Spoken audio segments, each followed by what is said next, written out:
Yo, what's the deal? Welcome back to Streams. I want to make this quick. I just wanted to give my 2 cents. You see the title. You've been seeing what's been going on, man. All these phone call leaks from the Young Thug prison phone calls that he had with various people and the various topics that he discussed in jail. And all the hoopla going on around him snitching, telling the police what they wanted to hear, or at least alluding that he would tell them whatever they wanted to hear. And all of his aggression towards Gunna for telling the judge that YSL was indeed a gang and stuff, which was a couple years ago, 2, 3 years ago, whatever that was. I don't really want to even go through the clips. I don't want to pull up any audio. I don't want to do any of that. It's floating around the internet. We've all seen it. I just wanted to give my 2 cents, man. The I'm almost glad that this sort of thing is happening, and it's kind of surprising to me that somebody's unsuspecting as Young Thug would have to be the catalyst for um this much needed change, this much needed awareness in how stupid the street culture is. For the most part, we've all known that. Anybody who has a honest job, anybody who works hard for the things that they have, anybody that is responsible, anybody that takes care of their children, we're all aware of how stupid the streets are. It's majorly a waste of time. It is a detriment to pretty much everyone that partakes in it. Um, and, it essentially sets you back further than it propels you forward for the most part. There's some people that get lucky. There's some people that know what they're doing in those streets that could basically create themselves a launch pad to send them on to bigger and better things. But for the most part, people are not. They're floundering. For the most part, people are drowning in shallow waters when it comes to dabbling in that life, man. Because niggas don't know what they're doing. Their heart is in the wrong place. They're in it for looks, aesthetics, bragging rights, peer pressure, all sorts of things that drive people towards that life. Some people are just in it for honest reasons like need, necessity or whatever. It's a wide scale, a wide spectrum of things that will lead someone down that path. But for the most part, man, it has really set our people back very far. People getting long bids, and we celebrate the people that go to jail because we look at them as some sort of hero, like they survived the system or whatever the case, man. I don't know. Me personally, never ran the streets. I know a lot of people that have. I'm very close to that element, but I'm not a part of it. Um, but one of the things that comes along with that life is the code, and because I was born into a life that is adjacent to so many people that do dabble in the streets in various different ways, I am familiar with the code and I abide by the code. Um, you know, Even in the basic way, I've never been in an interrogation room. I've never even been in pair of handcuffs. But I know, having family members that dabble in the streets, you keep your mouth closed. You don't tell, fuck the police. You don't tell nobody any information because saying the wrong thing can get somebody killed so easily. Um, it's a lot of things that would be considered a code, but it's really just a code of conduct in which you conduct yourself in those environments so that you survive or that you don't get somebody else fucked up. And I can respect that. It is what it is. I can't change the world, but I understand that world a little bit, so I try to uh, do my best to move carefully around it. You know what I'm saying? Because I got loved ones that could get caught up or whatever the case, right? But what we're witnessing is hypocrisy placed on Front Street. Gunna was swept up in the RICO case that came down from the top onto YSL as a gang. A bunch of people went to jail. Gunna was one of them. He's a star artist from QC or whatever. He signed to Young Thug or whatever. I think they have some sort of partnership with QC. I don't know how that deal is structured, but I know Thug has something to do with his, him being signed, right? Gunna comes home. Everybody calls him a rat. He's a snitch. I know people personally that refuse to listen to his music because they want to glom on to the street life, and they're offended by the fact that he, essentially turned fed to go home early. Uh, and that's the way people see it. That's not the way that I see it. The way that I see it instantly is that is a grown ass man who didn't have nothing to do with the shit that they got caught up about. He wanted to go home. I believe Gunna has children, a family, a mama, a father, a girlfriend, whatever the case. I am not about to go to jail with you niggas for some shit that I didn't have nothing to do with. You can have your opinions about the way that he conducted himself, the things that he said to the judge or whatever paperwork he signed. I get it. I understand. I truly do. But you have to be totally empty of empathy to not understand where that man is coming from, right? And then you have niggas who ain't never touched the streets, niggas that ain't never been outside. You don't know what the streets smell like, look like, feel like. And they talking about they're never going to listen to Gunna's music because they don't fuck with rats. Man, listen, bro. You niggas is corny. Cornballs. You are not built. You ain't like that. You never been in that courtroom. You do not know what it feels like to be staring down the barrel of a sentence that will essentially sign and seal your life for the next few decades, couple decades, whatever the case. But fuck all that, man. Fuck your opinions. Fuck my opinion. I am really just blown away by the hypocrisy. Young Thug, all of these subliminals, these tweets, shit that he said in songs, essentially trying his best to turn the music industry, the culture, and Atlanta, most importantly, against Gunna, right? Because of his dislike for the way that he moved during the court case. Young Thug eventually gets out. He talks all this shit. And then, lo and behold, these phone calls and these recordings in interrogation rooms leak of him telling the police, I'll tell you whatever you want to know. Just ask me. You got my number. She said, I don't know how to get in touch with you. He was like, yes, you do.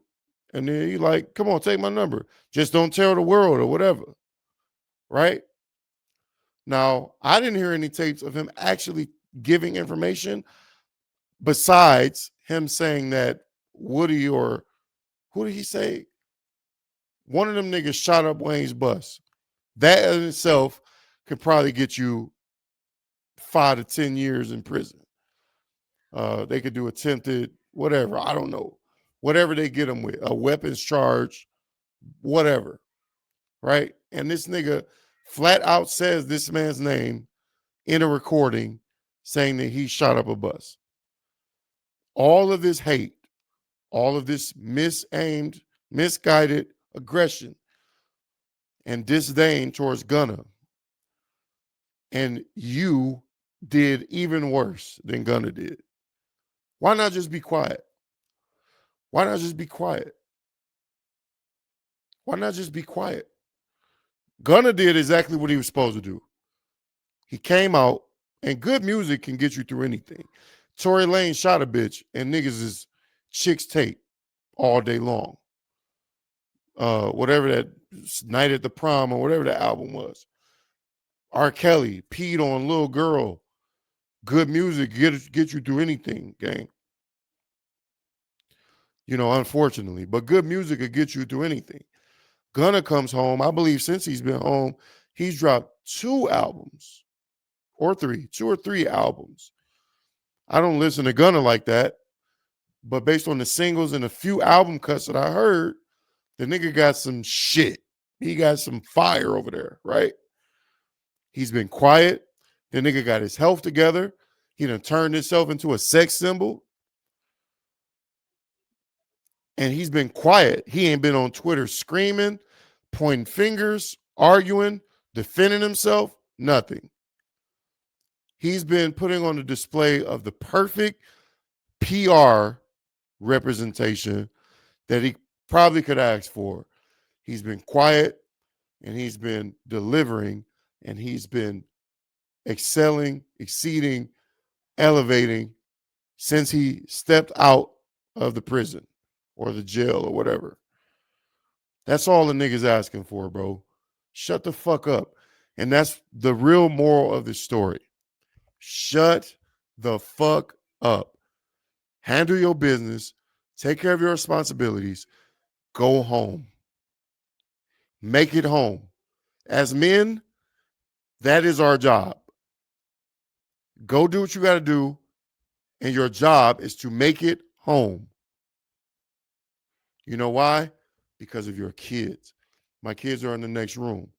I do what I got to do. I have 2 jobs.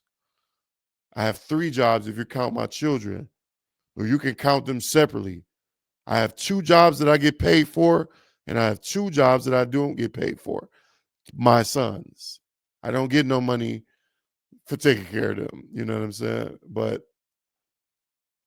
I make sure when I leave this house to be as mindful, as present, as aware, as safe, as reasonable as I can be, because I do not only have to consider me, I have to consider my children. Making it home is my job. Fuck the paycheck. Fuck everything. If I don't make it home, then none of it matters. You cannot bring children into this world and then go out and subject yourself to something that would not allow you to come back home. That means I got to be mindful of what fights I pick when I go outside. Am I about to argue with this nigga in traffic and run the risk of killing this nigga or being killed by this nigga? Am I about to get into this fight at work that could potentially get me fired from said job, which would ultimately cut off a stream of income for me, which would affect my children's lives? Am I about to go take penitentiary chances, throw rocks at the penitentiary, to sell a few rocks, or to sell some weed, or to sell some H, or whatever it is, so that I can make a few dollars when that could potentially land me in prison for 5, 7, 8, 10, 12 years, 20 years? Niggas look at Big Meech and they hoot and holler about how much they respect them. They worship these niggas like these are gods. Big Meech is cool. Nigga ain't never done shit to me. I don't know that nigga. I don't have no personal dealings with him. I wasn't even, but a few years old when the nigga was really out here running the streets. And he probably was started running the streets before I was even born. I have no personal stake or opinion in what he did, right? I have opinions, but nothing that I feel compelled to share. But never would I worship this nigga like he is something to aspire to be. I look at a nigga like Big Meech, and to be totally honest with you, That's clown shit. You went to prison for 20 years being arrogant, feeling invincible, feeling infallible, feeling like you could do no wrong, being a detriment to your community, leading niggas astray, destroying your community with drugs, and then you disappeared on your wife and children or girlfriend or whatever she was to you for 2 decades. And I am talking about Lil Meech and his daughter or whatever else. I think Meech got 2 or 3 kids or whatever. I don't know. But bro, as a father, your job is to show up and be present. You couldn't do that. You could do it a little bit, visitation, phone calls, you know, but that's not your job. That's not what that shit's supposed to look like, you know, and you brought that on yourself. There isn't some conspiracy, you know, there isn't. I mean, of course, we have the backdrop and the psychological damage that's been done to us as a people that we can all lean on to blame for our decisions. But ultimately, there is you, space, and then God. What you feel with that space is between you and God. And you chose to pull those elements that led you to prison for 20 years.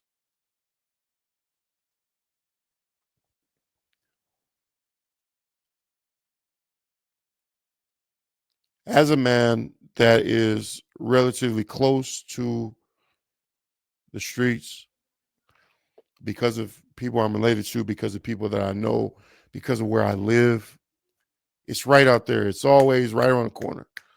I know niggas that sell drugs. I know niggas that work for themselves. I know niggas that work 9 to 5s. If I ever wanted to decide to put my foot into that water, um, all it takes is a phone call. So, with that being said, as a man who is close to that life in proximity, um, it takes a massive amount of strength, self control, awareness, and intelligence to tell myself constantly that that is not an option for me. It just isn't. It can't be an option for me because it's too risky for myself and for my children, for my mother and my father. Because believe it or not, one of the things that factors into most of the decisions that I make is the way that my decisions and my character would be uh, perceived by my mother and my father. That's primary. You know, their voices ring true in my head every day. I think about what they would do or say. What would they think of me? And it's not even so much what they would do, it's about what they want for me. Because what they do doesn't necessarily mean that they want me to do it as well. So those are the things that kept me away from it. And now that I have children, it's even further from my reach. I can't. As bad as I would love to have an instant sudden come up where I can make $100,000 in a weekend or $500,000 in a weekend or a month hitting that road or whatever. I got shit to do, bro. I can't. I can't run the risk. I just bought me a few lottery tickets tonight. The drawing is probably going on or just happened a little while ago. That's as far as I'll go, nigga. I plan on going to the casino this year for my birthday. Couple $100, few $100, seeing if I can make me some winnings. But other than that, make my money and I go home. The real niggas look like me. The real niggas look like me. All these niggas is running around being lost, following a blueprint of something that they think is admirable or something that they can aspire to. Well, I grew up with that shit in my grasps. I know what a street nigga look like. I know what it look like. I know what it feel like. I know what it come home looking like. I know what they, what they feel like when they're sitting with themselves. I know how much they don't like that life. I know the negative parts of that life. And I never wanted to be a part of that shit. You know what I'm saying? It's not far from me, but I don't want that shit. I want something better for me. You know what I'm saying? And they wanted something better for me.